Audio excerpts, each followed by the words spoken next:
Good morning mga boss. So ngayon, in this video, mag-check tayo ng ohms ng ating speaker. Kung paano mag-check ng ohms. So, ilagay lang natin itong tester natin sa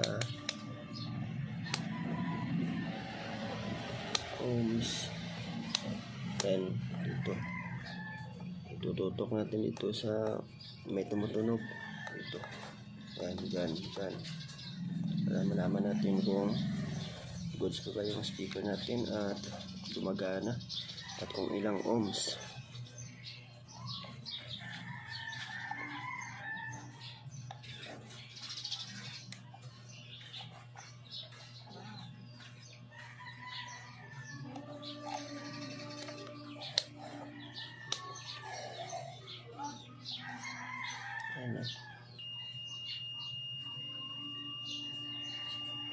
Ayan. Gumagana pa siya. So, meron siyang 3 ohms. Pero nakalagay dito 6 ohms. Ito, i-check natin.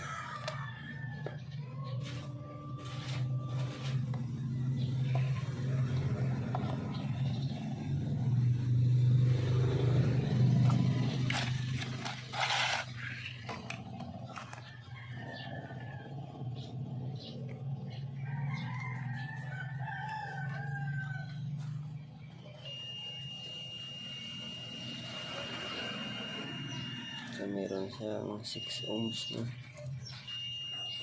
6 ohms itong ground. Yan, 6 ohms. Saka itong maliit naman. Yan, siguro sira na ito.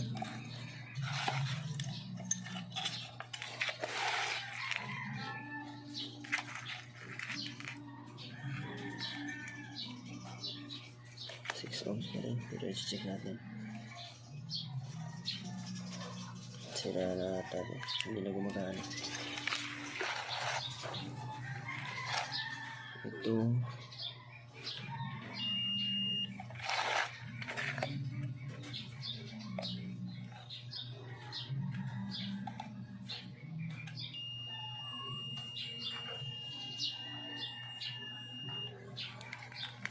yung inanuhan ko, no?